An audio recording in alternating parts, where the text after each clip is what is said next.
Hello everyone. आज हम इस वीडियो में बहुत ही इम्पॉर्टेंट टॉपिक डिस्कस करेंगे और ये टॉपिक बच्चों को बहुत हार्ड भी लगता है। इस टॉपिक का नाम है HCF means highest common factor. इस टॉपिक को आसान बनाने के लिए हम इसे एक एक्टिविटी के थ्रू पढ़ेंगे और उसके बाद हम इसका मेथड डिस्कस करेंगे ताकि आपको ये बहुत अच्छे से समझ में आ जाए। तो चलिए पहले एक्टिविटी समझ लेते हैं। यहाँ पे देखिए मेरे पास में 6 पेंसिल्स हैं एंड 3 इरेजर्स हैं और इन्हें हमें मैक्सिमम नंबर ऑफ ग्रुप्स में डिवाइड करना है ताकि हमारे पास में एंड में एक भी पेंसिल ना बचे और एक भी इरेजर ना बचे। और ये ध्यान रखिएगा कि ये इक्वली डिवाइड होने चाहिए। तो चलिए स्टार्ट करते हैं। यहाँ पे देखिए मैं एक ग्रुप बना सकती हूँ इनका कि 6 पेंसिल्स मैंने एक ग्रुप में डाल दिया और 3 पेंसिल्स मैंने एक ग्रुप में डाल दिया। एक तो ये ग्रुप बन गया और एक और ट्राई करते हैं। अगर हम 2 ग्रुप बना के देखते हैं तो यहाँ पे मैंने एक इरेज़र डाल दिया, यहाँ पे भी एक इरेज़र डाल दिया, बट देखिए ये एक इरेज़र बच गया जबकि हमारे पास में एंड में एक भी पेंसिल और एक भी इरेज़र बचना नहीं चाहिए। तो ये ग्रुप तो पॉसिबल नहीं है। चलिए अब यहाँ पे देखते हैं, 2-2 पेंसिल करके देखते हैं। तो यहाँ पे मैंने ये कर दिया 2 पेंसिल्स, यहाँ पे भी 2 पेंसिल्स और यहाँ पे एक इरेज़र, यहाँ पे एक इरेज़र और यहाँ पे एक इरेज़र। तो देखिए ये एक ग्रुप बन गया, ये एक ग्रुप बन गया और ये एक और ग्रुप बन गया। तो मीन्स हमारे पास में कितने मैक्सिमम ग्रुप आए? हमारे पास में 3। और 3 1 से ज़्यादा है, राइट, क्योंकि हमने एक 1 का ग्रुप बनाया था और एक 3 का ग्रुप बनाया जिसमें ये इक्वली डिवाइड हो गए हैं। तो बट हमें क्या लेना है? Maximum number of group. तो हम कौन सा ग्रुप लेंगे?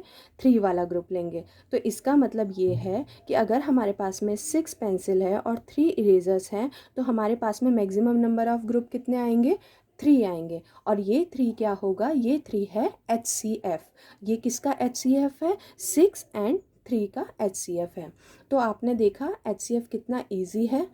बेसिकली HCF क्या हुआ? HCF है अगर हमारे पास में कोई ऑब्जेक्ट्स हैं उन्हें हम इक्वली डिवाइड करें, वो भी मैक्सिमम नंबर ऑफ ग्रुप्स में, और हमारे पास में एंड में कोई भी रिमाइंडर ना बचे, तो वो जो मैक्सिमम नंबर ऑफ ग्रुप आया वो हमारा कहलाएगा HCF। तो एक्टिविटी के थ्रू आपको ये समझ में आ गया कि हाईएस्ट कॉमन फैक्टर क्या होता है। अब चलिए इसको और आसान बनाते हैं, इसको हम इसके नेम से समझते हैं। तो इसका क्या नेम है? Highest common factor, right. ये 3 वर्ड से मिलकर बना है, highest, common and factor, right. और इन तीनों का मीनिंग हमें पता है। हमें दिए गए नंबर्स के हाईएस्ट कॉमन फैक्टर निकालने हैं तो उसके लिए हमें क्या करना पड़ेगा? पहले फैक्टर्स निकालने पड़ेंगे उन नंबर्स के, क्योंकि हमारा जो नेम है वो क्या है? Highest common factor. मीन्स हमें पहले फैक्टर्स निकालने हैं और उन फैक्टर्स में से हमें वो फैक्टर्स चूज करने हैं जो कि कौन से हैं? कॉमन हो, दोनों नंबर में कॉमन हो। और फिर उनमें से हमें क्या चूज करना है? जो कि हाईएस्ट कॉमन फैक्टर हो। मीन्स उनमें से सबसे लार्ज नंबर चूज करना है जो कि कॉमन फैक्टर हो। चलिए इसे एक एग्जाम्पल से समझते हैं। यहाँ पे मैंने वही एक्टिविटी वाला एग्जाम्पल लिया है ताकि आप उसको उससे रिलेट कर पाए। तो यहाँ पे हमारे पास में 6 पेंसिल्स थे और 3 इरेजर्स थे। अब हम देखते हैं कि हम इनका हाईएस्ट कॉमन फैक्टर कैसे निकाल सकते हैं। तो सबसे पहले हमें इनके फैक्टर्स निकालने होंगे। तो 6 के फैक्टर्स क्या हुए? 1 2 3 एंड 6, राइट। एंड 3 के फैक्टर्स क्या होंगे? 1 एंड 3, राइट। ये हमने फैक्टर्स निकाल लिए। और उसके बाद हमें कौन से फैक्टर्स चाहिए? जो कि कॉमन हो। तो यहाँ पे कॉमन फैक्टर्स कौन से हैं? ये 1 कॉमन है, राइट, और ये 3 कॉमन है। ये हो गए हमारे कॉमन फैक्टर्स। अब हमें क्या चाहिए? Highest common factor. Means in common factors में से जो हाईएस्ट नंबर है वो हमारा HCF होगा। तो इसमें से हाईएस्ट नंबर क्या है? ये देखिए 3। 3 जो है वो कॉमन फैक्टर है और हाईएस्ट है। तो हमारा 6 एंड 3 का HCF क्या होगा? 3। और आपने एक्टिविटी में भी देखा कि हमारे पास में नंबर ऑफ ग्रुप्स कितने आ रहे थे? 3, राइट।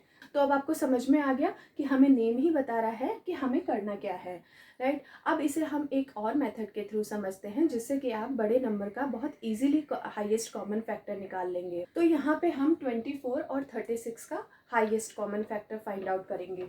तो हम यहाँ पे क्या करेंगे? हम 24 और 36 को डिवाइड करेंगे, और वो भी किससे? प्राइम नंबर से। तो ये दोनों नंबर किससे डिवाइड हो सकते हैं? 2 से डिवाइड हो सकते हैं। तो हम इसे 2 से डिवाइड करते हैं। तो ये हमारा आ गया 12 यहाँ पे, और ये यहाँ पे आ गया 18। अब ये दोनों नंबर किससे डिवाइड हो सकते हैं? अगेन 2 से डिवाइड हो सकते हैं। तो अगेन हमने 2 से डिवाइड किया।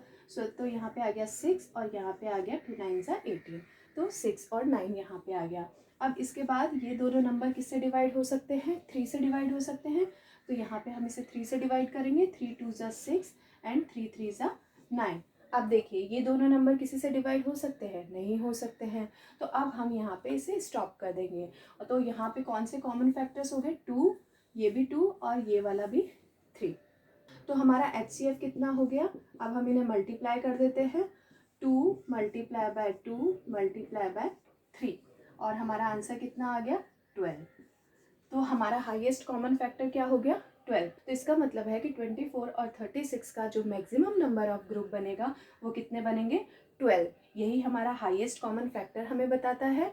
इसे हम GCF भी बोल सकते हैं या GCD भी बोल सकते हैं, मीन्स ग्रेटेस्ट कॉमन फैक्टर या फिर ग्रेटेस्ट कॉमन डिवाइजर, दोनों का मीनिंग सेम है।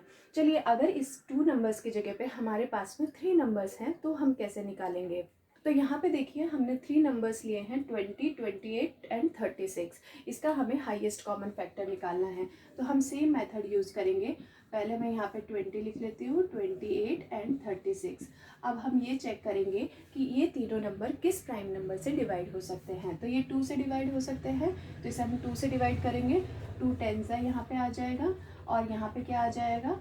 14 टाइम्स जाएगा, राइट। और 36 अगर हम डिवाइड करेंगे तो यहाँ पे आ जाएगा 18, राइट। अगेन ये 2 से डिवाइड हो सकते हैं, तो इसे हम 2 से फिर डिवाइड करेंगे, तो यहाँ पे 5 टाइम्स चला जाएगा ये, 2 7 ज़ा 14 एंड 2 9 ज़ा 18।